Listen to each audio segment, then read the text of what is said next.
The ideas expressed in City Club forums are those of the speakers and not of the City Club of Cleveland, IdeaStream Public Media, or their sponsors. Production and distribution of City Club forums on IdeaStream Public Media are made possible by PNC and the United Black Fund of Greater Cleveland, Incorporated.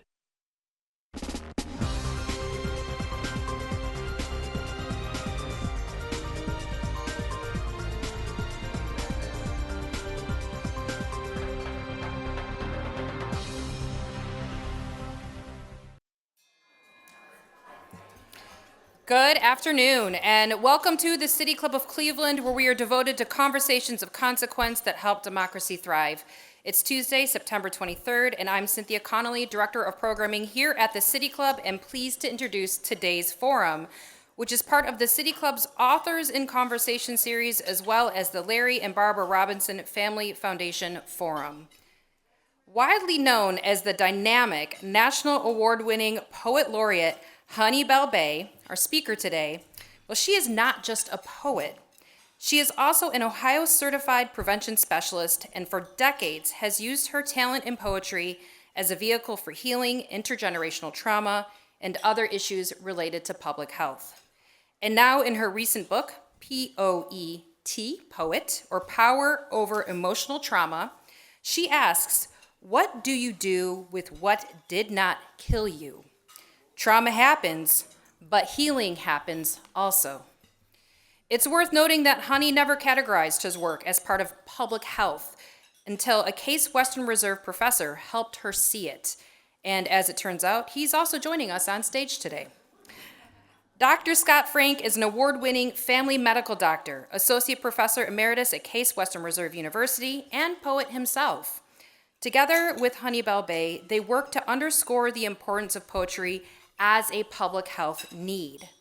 Today, we will learn more about the transformational power of art and poetry and how we can harness its power to create lasting change, not just in our own communities, but also in ourselves. A reminder for our live stream audience, if you have a question during the Q&A portion of the forum, you can text it to 330-541-5794, and City Club staff will try our best to work it into the second half of the program. Now, members and friends of the City Club of Cleveland, please join me in welcoming Honey Bell-Bey and Dr. Scott Frank.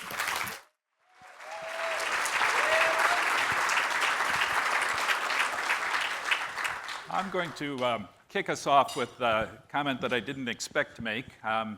Dan tells me I'm the first person on this stage with oxygen. Well, you all have oxygen, but I have extra oxygen. He asked me if there was anything special that they needed to do, and I said just keep open flame away from me. But I will just share briefly that on July 8th, 2020, I got a very bad acute COVID episode, and my lungs have never recovered. I do live with long COVID, and am supported by my family and friends in doing so. Because Dan mentioned the oxygen, I am honored to share this forum with Honey Bell-Bey, with whom I feel more than friendship, I feel kinship. We are kindreds. We both believe in the healing power of words, especially when arranged in verse.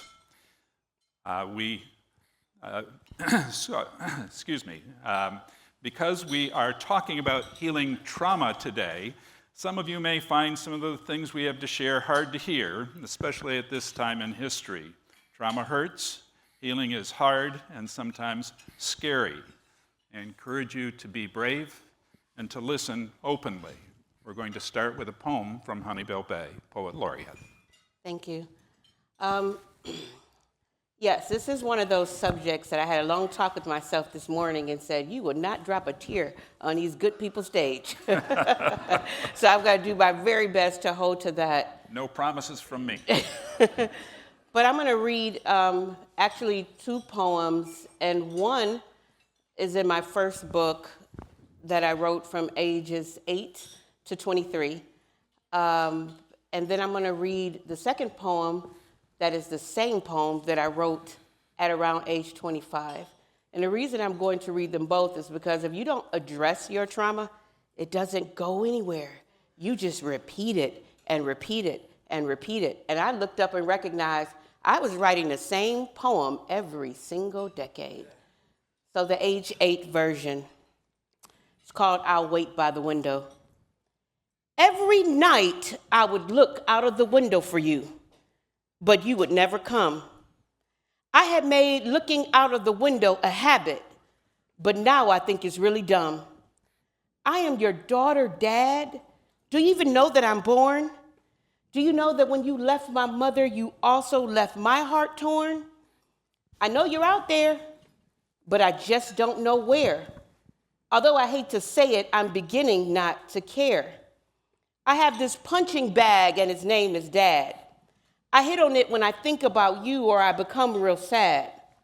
I used to cry at night and I still wonder where you are. I wonder if the man that is my father is very far.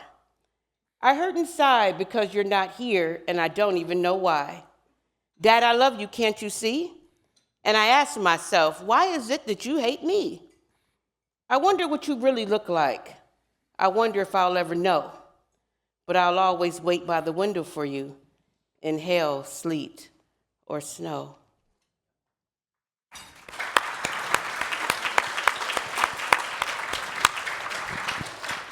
And then 3 decades later, I'll spend my life looking for my exact place, searching for where I belong because of you.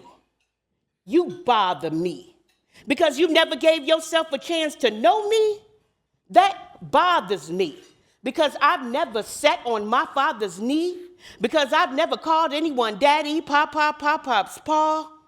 That bothers me. And the older I get and the more time that steps in between me and that wound, the more angry I become. I'm angry not because I still search for you.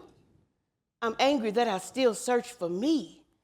In your mad escape, you took a portion of my identity, and I'm angry. Look, I know completeness comes from God the Father, but right now I'm not even there. I'm trying to be real with what I feel. Feel like a bastard. Feel like a motherless child. Feel like a fatherless child. And even though I don't hate you, I don't think. I am angry. I'm angry that I have to tell these words to this paper and not to your face. Angry that you walked across the finish line but never entered the race. Angry that I'm not claimed. Angry that I'm supposed to have it but I don't even know your sorry last name. You see, I was an abandonee because my father was an absentee and he never assigned an assignee to love me. I was his devotee while he was just duty-free. He was a fool who made a fool of me, still searching out my pedigree, my genealogy, my messed up family. But my actuality is looking for an apology. This is not my autobiography, but I wish I could read your biography and come out of captivity, not a war casualty with negative energy because of my complexity and my compulsory. It creates lack of consistency because of this paternal conspiracy. My frailty, your audacity, my anxiety, your debauchery. Where is your harvestry? What have you harvested and why couldn't you harvest me? Why couldn't you just be my daddy?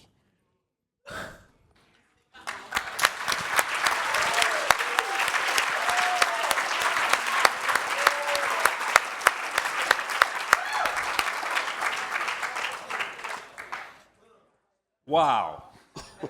Thank you, honey. Thank you, sir. I know that you have taken that trauma and translated it not into just words and poetry, but into action in the community, using poetry to help others heal from trauma. Can you tell us a little bit about your experience in the community? Yes, absolutely. Poetry is my superpower. Literally. So I've been writing poetry since around 8 and also helping others to channel their trauma in that same way. The group I've worked primarily with, a group of African-American young men called the Distinguished Gentlemen of Spoken Word. We've traveled to Paris doing poetry, traveled to Senegal doing poetry, and taken all of the risk factors and all of the ills of their communities, and instead of taking it out with our fists, we put power to paper.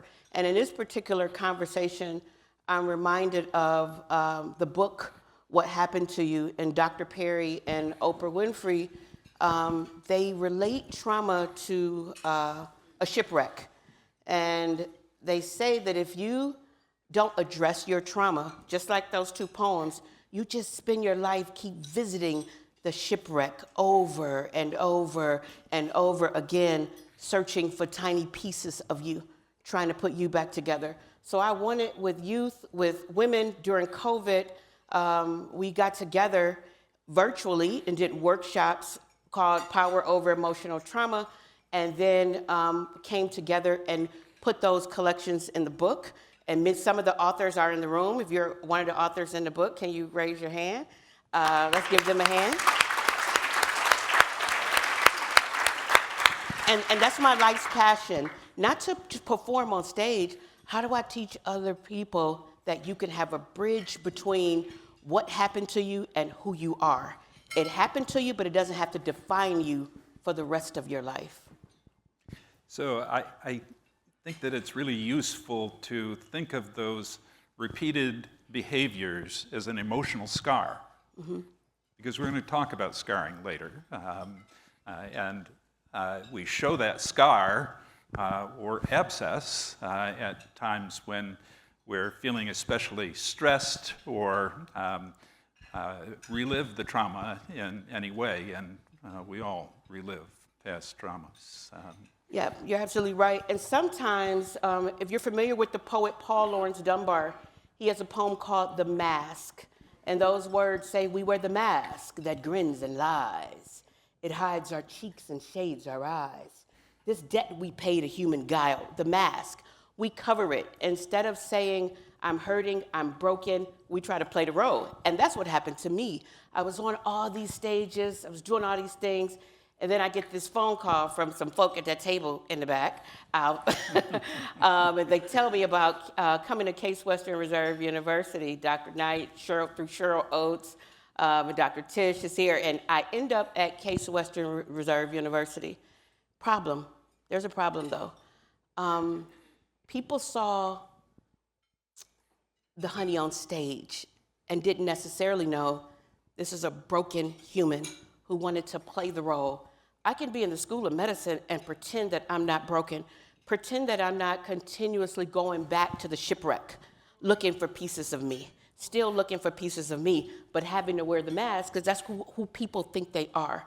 I think about the shipwreck, and I think both literally and metaphorically about a time when I was visiting the literal shipwreck, looking for my twin sister who was living in abandoned homes and lost, visiting the shipwreck, looking for pieces of me, but not knowing that I was breaking myself. So I want to read this one passage and then tell you my answer to that. This passage from the book says, "It is no mystery that you can attract toxic relationships after you've experienced a toxic relationship. The toxicity is happening from a neuropathological place. If you wanted to love me, it was not that I didn't want to love you back. I simply didn't know how to do that. I had no example that showed me that this would be a safe place. How was I supposed to trust when I knew only loss answered the door to vulnerability's place? When it came to rejection and abandonment, that was a plate from which I had more than a taste. I made up my mind early in life that I would not spend a lifetime begging for someone to return. I would not spend my adulthood trying to find love, for I knew it was something that I could not earn. These were childhood lessons so embedded that I could not unlearn them. It was so deep in my DNA. I knew even motherhood for me would not have a turn. Trauma was cooked on the stove of my brain, and all the meals were seasoned to burn."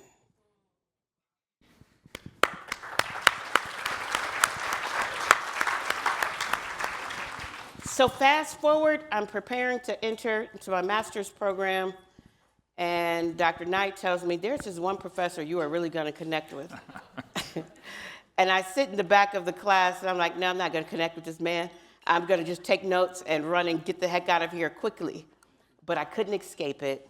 Then he gave a lesson so powerful, so intriguing, that aligned with everything I was working on and working with, that I didn't even want to hide the trauma. I wanted to continue to work on it. So that's why I am so excited to have you here, so that everyone can just be blessed by those authentic nuggets, just as I was. Thank you, honey. I would imagine some people have been wondering why you and I are sitting on the stage together, right? My doppelgangers. I've described us as kindreds. You've described us as doppelgangers. And in fact, we both were on crooked straight lines heading to an intersection with each other for a long time, I think. Yes. I'm not the spoken word poet that Honey is. She's given me permission to not be that. So I am going to be using my notes as I go through this section that I'd like to share. I will be talking about how to heal, 5 lessons from the biology of wound repair. The body provides a blueprint from which we can learn how to heal wounds at any level, old or new, personal, family, friends, community, nation, world. Today, I will share 5 lessons that represent a how-to poem for healing written by our bodies, by science, by nature, and by God. The first of these lessons is, who we are is how we have healed. Woundedness is a necessary state of the human condition. We are, each of us, miracles, self-sufficient, self-regenerating biological machines. We are gifted with endoskeleton, bones on the inside, not exoskeleton, not armadillos or lobsters protected by armor. We are soft, designed with 100 billion neurons that make us sensitive to our environment. We are meant to feel, we are intended to feel vividly joy, boredom, sorrow, resentment, pain. When wounded, we are protected physically by our defense systems, immune system, blood clotting, and a tough, resilient skin designed to patch itself when torn. So we are all the sum of our scars, physical and emotional. Who we are is how we have healed, or how we haven't. The second lesson, it's not what caused the wound, but what the wound causes in you. When injured, the body sends emergency white blood cells to the site of the laceration, neutrophils to protect against infection. The body doesn't care what caused the wound, only about what's happening inside your body. We tend to focus mostly on the incident that caused emotional wounds. This takes attention away from internal consequences and makes it more difficult to heal. Malcolm X famously said, if you stick a knife in my back 9 inches and pull it out 6 inches, that's not progress. Even if we pull the knife out all the way, real progress requires addressing the damage caused by the initial blow. It requires healing the damage done, dealing with what the wound has caused in you. Healing is dealing. Mm-hmm. The third lesson, true healing comes from the bottom of the wound. If a wound is shallow, it may hurt, but a Band-Aid or stitches allow us to heal quickly. If you can see, this is, yesterday is not a prop. It was traveling down from northern Michigan to Cleveland yesterday, packing. If a wound is shallow, well, never mind, I said that. Deep wounds heal more slowly, so the body calls in the big white blood cells, macrophages. These amazing cells actually examine and cleanse the wound, swallowing up dead tissue, dirt, foreign bodies, and debris left in the wound. Premature wound closure, if we try to heal without acknowledging what is below the surface, may harm rather than heal. At first, the cut may seem to be getting better, but if we don't examine and cleanse the wound, infection blooms and abscess grows beneath the surface. It swells and becomes unbearable. Then the abscess bursts. As the pent-up infection drains, it is ugly and it stinks. So we look away and hold our breath. But when the abscess drains oddly, we feel a sense of relief. The pressure is no longer there, enough relief so that it allows us to ignore the same old wound, deep, dirty, infected. We ignore it and do not do the hard and painful work that recovery requires. Because it was never really gone, it builds up and explodes again. Healing from the bottom of the wound takes longer, hurts more, may even leave a bigger scar, but when we heal, we stay healed. The fourth of the lessons is to remove barriers to healing. To avoid abnormal healing, we often need help. Doctors, for example, explore, cleanse, scrub, purify, sanitize, disinfect, debride, decontaminate, all in order to look into the wound to determine the damage. That's hard to do by yourself for your own wound. There are only 6 physical reasons that biological wounds don't heal. I'm going to go through them quickly. Poor blood flow, insufficient nutrients to the tissues surrounding the wound, wound contamination, disrupting or picking at the wound. You can pick at your own wound, or other people may pick at your wound. Poor immune response and diminished sensation. These are problems at the bottom of the unhealing physical wounds. Like physical wounds, we can identify 6 parallel reasons why emotional wounds don't heal. We refer to these as the core dysphorias, dys meaning bad, phoria meaning burden. These are what are at the center, the bottom of the wound. These are not psychiatric conditions, but states of being from which psychiatric conditions like depression, anxiety, addiction may arise. When we are wounded, we may feel a sense of failure or inadequacy, inadequate blood flow, feelings of abandonment or rejection, insufficient nurturance, ongoing danger or peril, wound disruption, the presence of restriction or oppression, contamination, profound loss or grief, impaired immune response, and emptiness or loneliness, diminished sensation.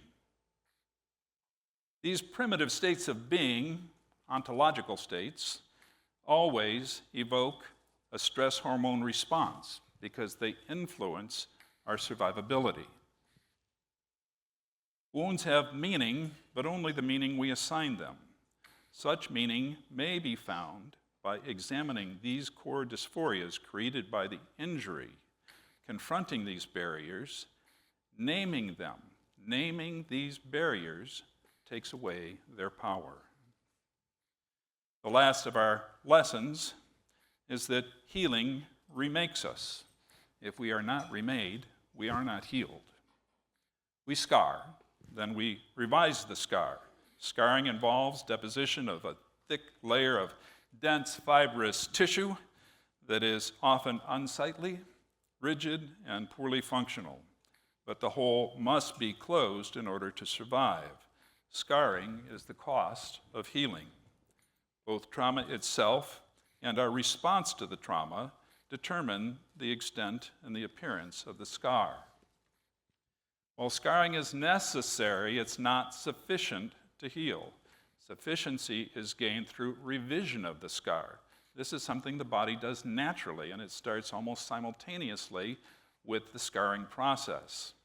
A physical scar is laid down in 3 months, but scar revision continues for an entire 2 years, which also happens to be the duration of time that's described for healthy grieving. Emotional scar revision involves recognizing not the meaning of the wound, not just the meaning of the wound, but how the wound changes meaning in your life. Healing remakes us. If we are not remade, we are not healed. We are all the sum of our scars. We are who we are is how we have healed and how we haven't. We are defined by how we examine, scar, revise, embrace, and live with those scars. It is never too late to start the healing process again, but if we wait too long, we have to trouble the wound. We have to stir it up to get back to the bottom in order to allow the healing to take place in a healthy way. This is not easy. Healing is difficult, important, worthwhile, and sacred work. You can do it. We all can do it. Mm-hmm.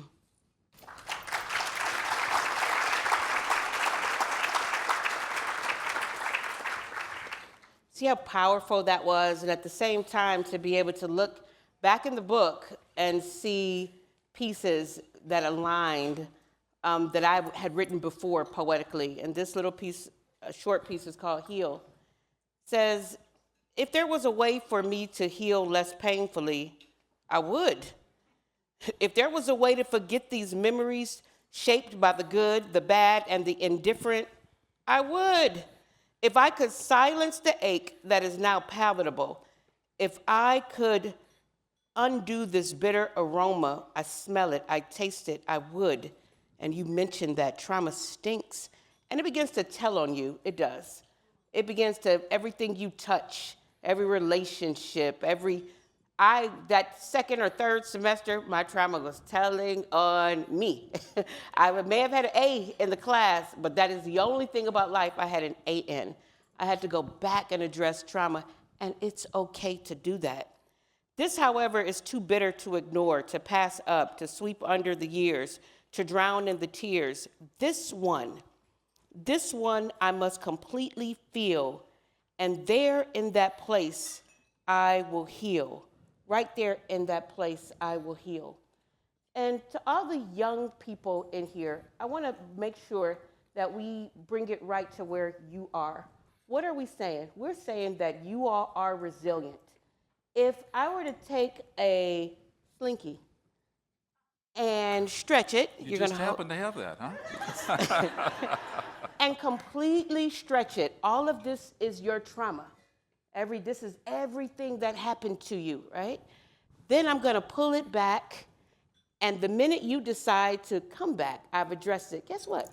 You still retain your shape. You're still resilient. It happened to you, but you're okay. Resiliency, that's what it's really about. Unhealed trauma is contagious. It is. If we have trauma we don't heal, others catch it from us. Yep. Hurt people. Wow. Hurt people. Yeah. Hurt people. When I think about that, I also want to make sure I'm talking to your environment also helps to produce your trauma. I need to have an 8-year-old demonstrate that for me. Are there any 8-year-olds in the room? No? Okay, so I have the 8-year-old with me. So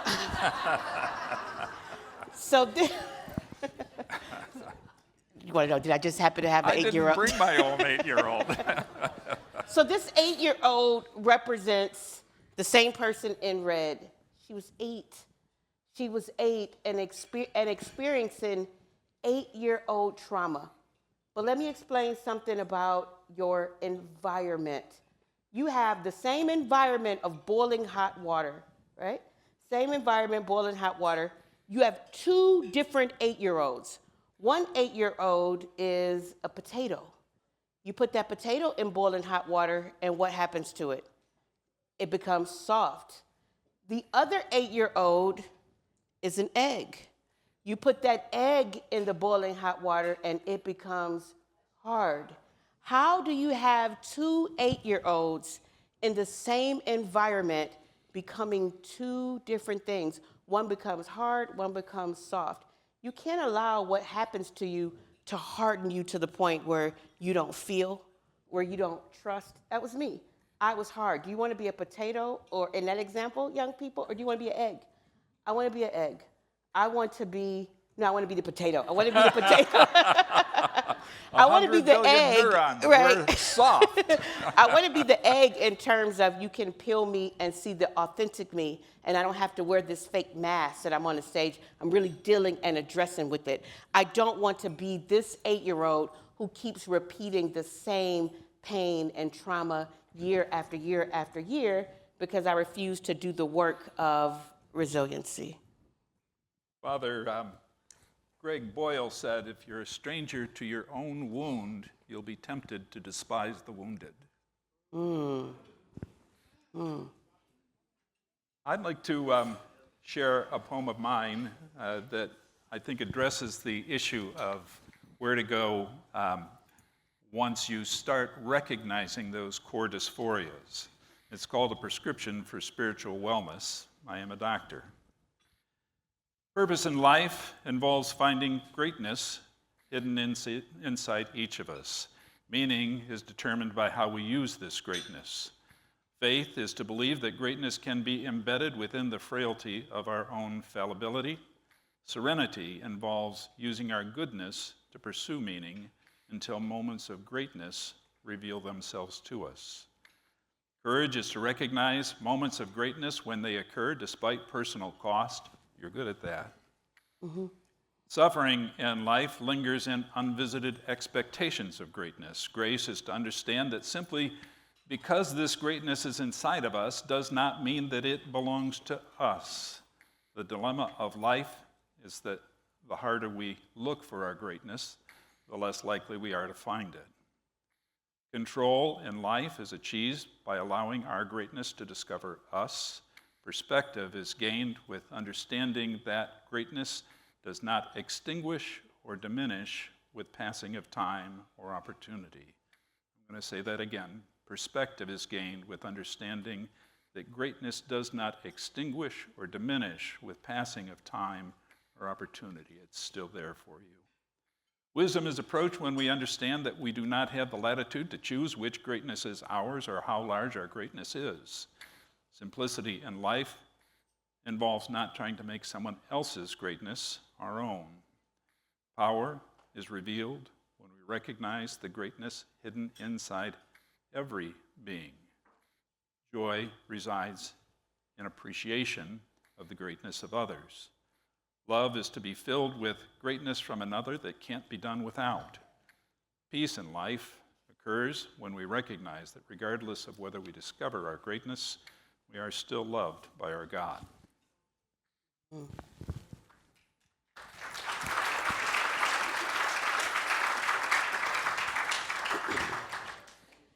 And my final poem is a call to action for all the young people in the room. So this one is dedicated to you all.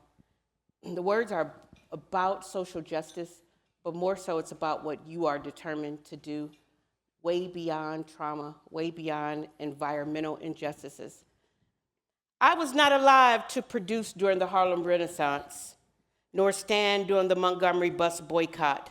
Someone else did that for me. I was not alive to march on Washington. I was not yet alive to cross the Pettus Bridge, but I keep witnessing a bloody Sunday.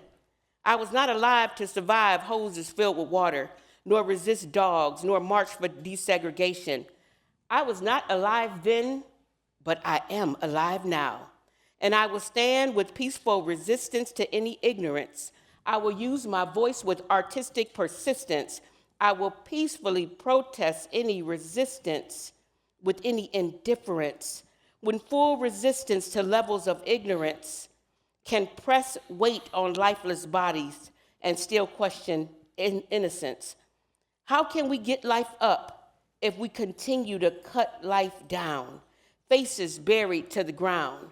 And you can't seem to find a way to reach through the TV screen and stop it. And you can't administer CPR true feelings of helplessness and hopelessness, watching communities experiencing breathlessness, and there's nothing you can do about it. Because if we're in a situation, if he can't breathe, then I can't breathe, and we can't breathe. But for all of us who are left, what do we do with the revolution in our breath? For all of us in this room who are left, what will you do with the revolution in your breath?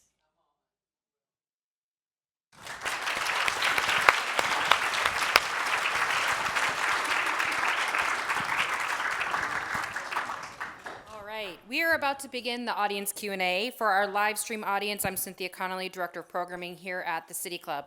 We are joined by Honey Bell-Bey, a National Award-winning Poet Laureate, and Dr. Scott Frank, Associate Professor Emeritus at Case Western Reserve University. We welcome questions from everyone, City Club members, guests, students, and those joining via our live stream at cityclub.org. For our in-person audience, a quick reminder, if you have a question, please raise your hand and our staff will acknowledge you.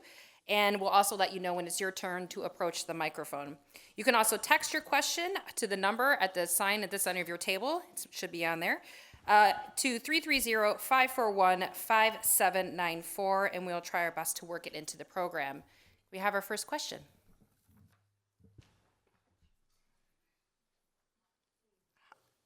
Hi, honey. Hi. So my question is about forgiveness. So when do you start the forgiveness process in the healing of the trauma? Do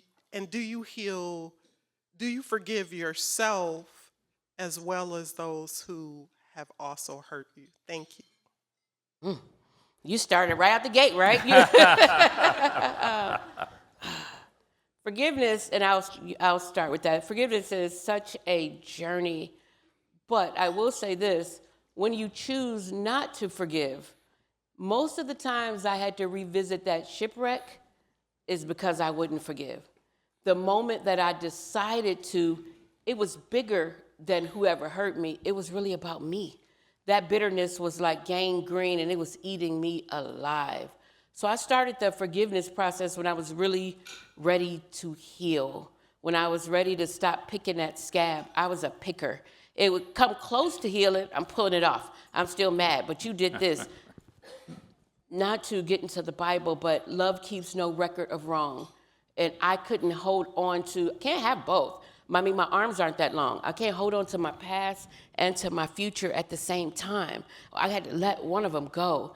And it still is a process. Since I'm human, doesn't mean I still don't feel it. I do, but I refuse to allow it to have control over my life. My life and my destiny are bigger than the things that try to become potholes in my way. I can't stay there. What Honey is describing is paying attention to what happened inside of her because of not forgiving. And the forgiving is the person on the outside. You know, if that person on the outside is causing problems on the inside, then you need to address that. Resentment is like taking poison yourself and hoping the other person dies. So Come on. forgiving gives you an opportunity to let go of that resentment and move towards healing. And the last part of that, I'm at the second phase of that.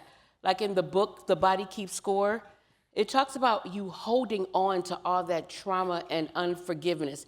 Now that I'm past the forgiveness part, now let me deal with the part that's seeped into my psyche so that my body can also be a representation of that healing journey. Catch me next year. Hi, honey. First, I want to thank you for all of the young people who you've helped heal. You are well known for the distinguished gentleman. Thank you. And, you know, a lot of times you can talk about something, but stories are so important. Can you just think of one of the distinguished gentlemen, of course, not talking about revealing privacy or anything, who was able to do some healing through the poetry that they were able to learn? I talk about this a little bit in my TED Talk, but one of the young men who almost, and thank you, it's a great question, who almost didn't go to Paris, with us, I'm reminded of how many times his passport was denied, and his passport was denied because of an incarcerated father. So you need two parents to sign his passport. And this particular kid, basically, young man, I can call him kid, said, you know, you guys go to Paris without me, forget it, I don't deserve to go. Okay, how heartbreaking, you're going. But the fact that he was willing to fall on the sword he didn't have to fall on. Isn't that our jobs? And all that I've learned about the social determinants of health in my program, I want to impact the environment so that that doesn't have to happen for him, and that he can walk now in a spirit of forgiveness because it wasn't his fault, the things in his environment that were going to deter him from going. Obviously, we fought the good fight and worked with Congress and had to go all the way to Congress to get this, to get his passport approved, and it worked. So, thank you.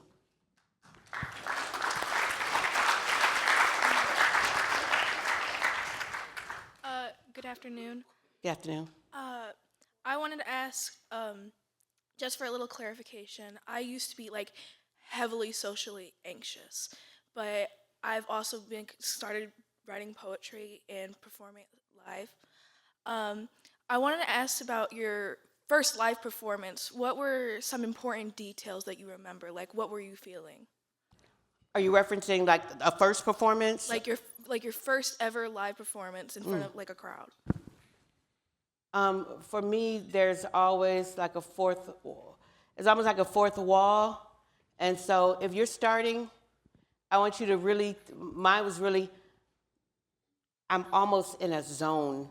I can't explain it, but if you're an artist in the room, you know what I'm talking about. You're so in that zone and you want to give something to someone. I feel like God has given me a gift and I have to give it back to humanity. I don't have anything else to give. I have no money. I'm not Oprah. You get a car, you get a car, you get a car. I can't give you a car, but you get a poem, you get a poem, you get a poem. I can give you what I have. And so I feel like that live performance was me really trying to say, in this area, I survive. In this area, I thrive. In this area, I'm seen. I'm not judged in this area. No one's looking at my size. No one, they're hearing me. So I just felt like I could completely close my eyes and give all of me. And I try to give every audience. If it's at a nursing home, you get all of me. If it's at a conference, you just give all of it. And the first person who you want to speak to, how old are you? Oh, I'm 15. 15? The first person you want to really speak to is you.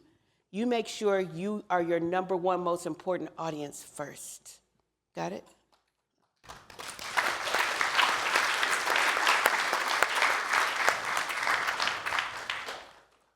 Hello. Hello.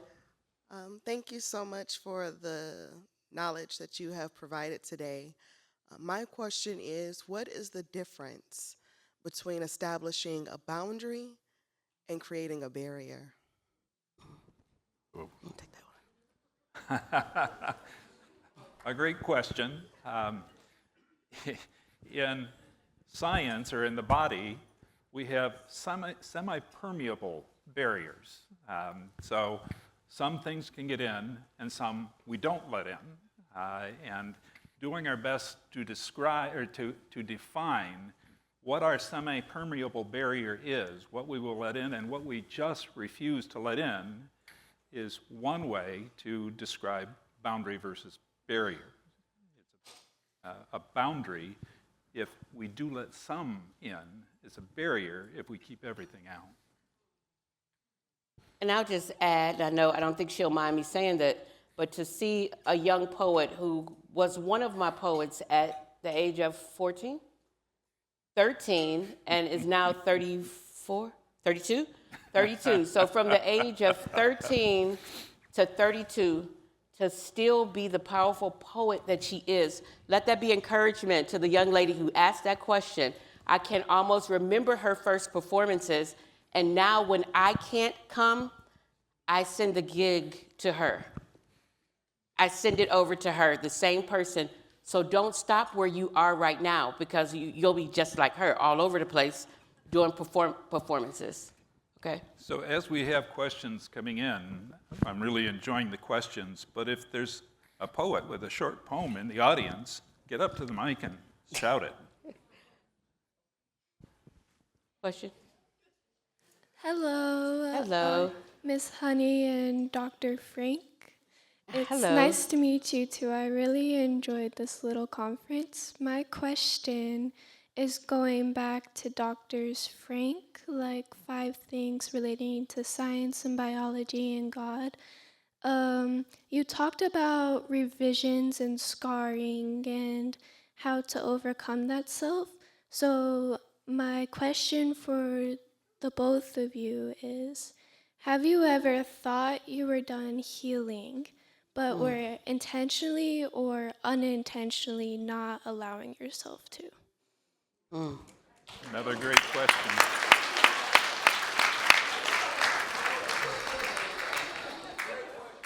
So I talked about troubling the wound, stirring up the wound in order to get to the bottom. We can decide to do that, and sometimes our situation decides to do that for us, and the wound is stirred up even after we have done good work with it and feel as if we've moved past the scar really affecting the way we act. So yes, I've definitely experienced wounds that I thought were healed, which may have been a delusion in the first place, that raised their head at times when the wound was stirred up or troubled by my situation in life.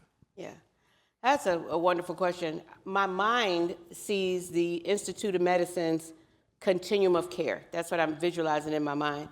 And in this continuum, you have like prevention of the wound before it gets there in the first place. You have treatment of the wound.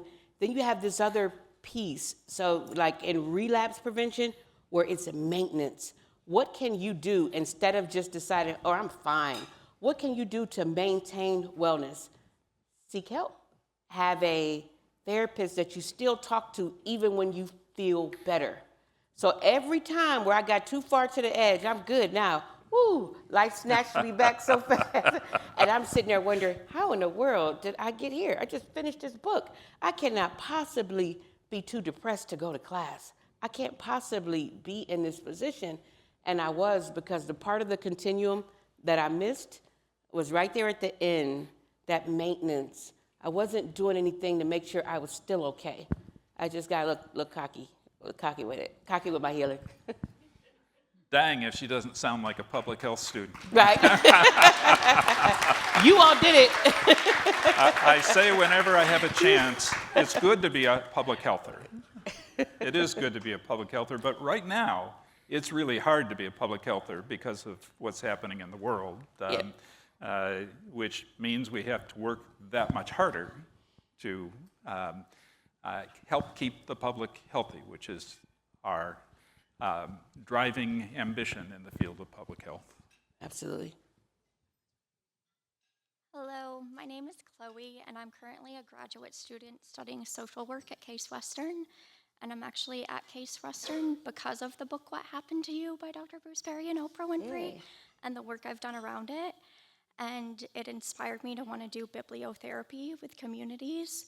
And so I'm just wondering if there's any organizations or groups either of you work with that would be interested in like a What Happened to You book club that you might recommend. Well, I'll start by saying during COVID, we started one. So I often, when people ask where, I always say, well, what about you? So what about you starting a second book club? Because if you've read that book, it is a book that you can read it 2 or 3 times. It's a great read, but it can be a slow read. And I would suggest, why not start it for students on campus? It's my first suggestion. You start it. You didn't think that was going to be the answer.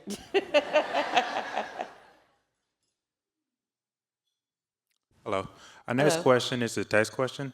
It is actually from a student. It says, how do you keep pushing yourself if you had a lot of trauma as a kid?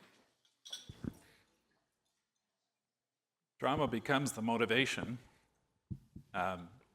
And, you know, part of healing is helping other people heal, for me, and I know that's true for Honey, too.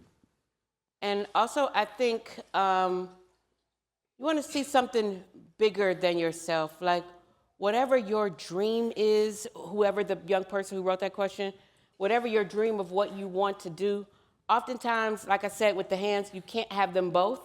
So despite the trauma that I had some as a young person too, what I wanted to do was bigger than that. I wanted to finish high school. I didn't have that example, but I wanted it. I wanted to go away to college. I wanted something bigger than that. I wanted to help other people as a teen peer educator. I just saw my dream as bigger than my pain. And I used the pain to kind of propel me to that dream.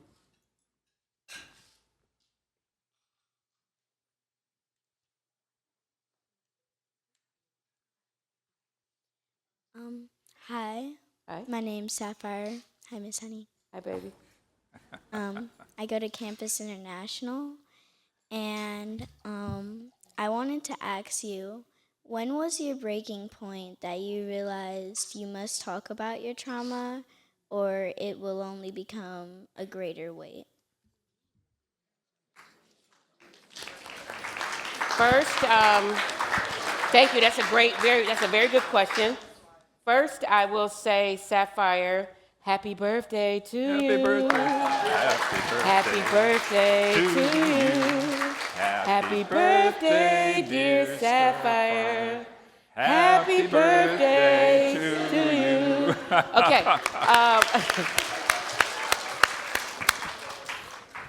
First, I will say that I think I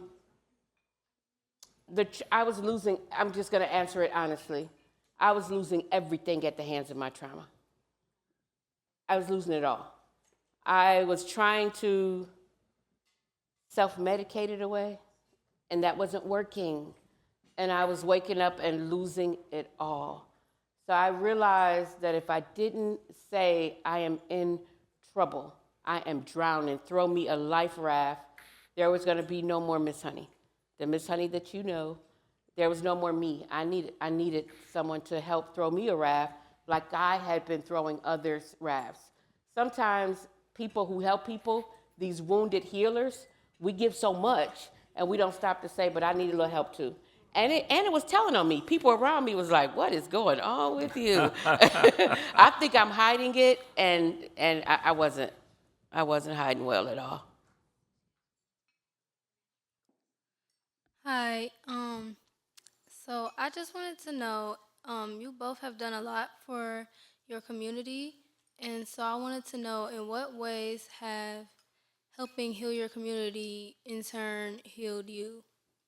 Another great question. I don't remember whether it was Dan or Cynthia who said that students ask the best questions, really demonstrated by our session today. To me, I'm in public health because I want to be part of a community and help that community reach the place that it can be. I've talked about not just healing individuals, but healing communities, healing states, nations. In fact, one of the talks that I'm not doing here today, but is applying the lessons for healing to racism. And Honey has heard me do that. And it really helps to think of it in those terms as we seek to address this common wound that our country shares of racism. Racism isn't an epidemic, it's a wound, and it's a wound that hasn't healed, and it's a wound that we've tried to close prematurely again and again and again, but we haven't closed it in a way that has healed it from the bottom of the wound, so it will keep abscessing and erupting and creating the problems that we see in our world today. Absolutely. And for me, not even understanding what public health was, for sure. Like, I don't get how this connects the dots to what I'm doing on my grassroots level in my community. Really getting involved with, like, my practicum experiences with the Northeast Ohio Black Health Coalition and other organizations, being able to do that groundwork and then seeing how I can bring it back to my community. I hail from a very disenfranchised community, East Cleveland, and and to live in East Cleveland and to study and be able to study pieces of that through school, I feel I am compelled, it is my obligation to take everything I am learning on campus to make my school better, to make my community better. How do I work with trying to get tree canopies and all these pieces I'm learning about environmental health and bring that back to East Cleveland. So I just feel like it's my duty, it's my obligation. I owe it back because that's the foundation and the grounds that I came from. And the person that she is. That's the person you are. Thank you.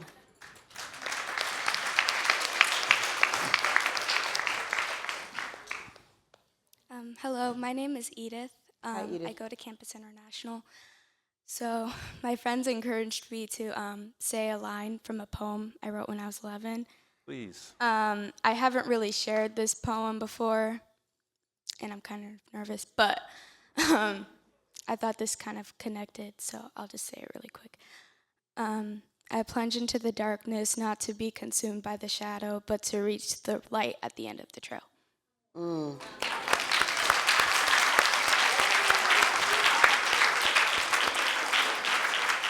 Courage is to recognize moments of greatness when they occur despite personal cost. That was hard for you to do. Thank you for sharing that with us. Powerful. All right, that was a spectacular way to end today's forum. I know there are a lot of questions left in the audience. The good news is that Honey will be signing books in the library, and we will make space for our students to come get pictures with her and everything, so please feel free to make your way over to the library after this. Thanks again to Honey Bell-Bey and Dr. Scott Frank for joining us today at the City Club.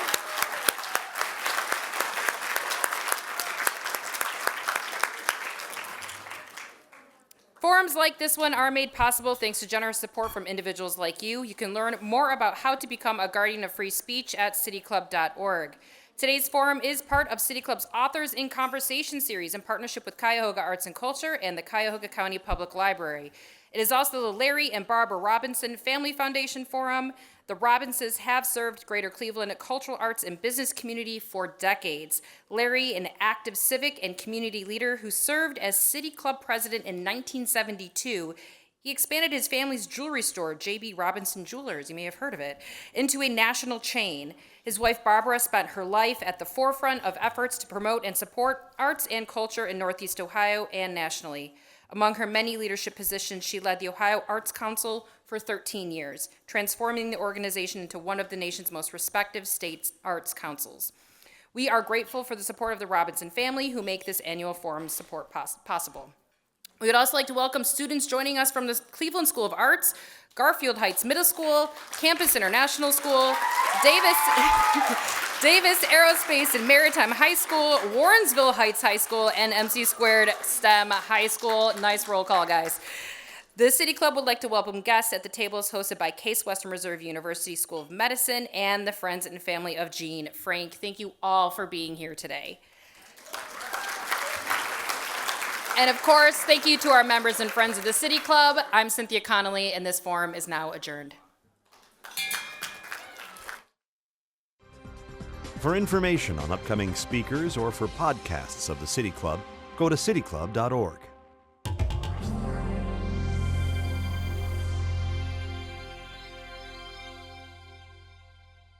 The ideas expressed in City Club forums are those of the speakers and not of the City Club of Cleveland, IdeaStream Public Media, or their sponsors. Production and distribution of City Club forums on IdeaStream Public Media are made possible by PNC and the United Black Fund of Greater Cleveland, Incorporated.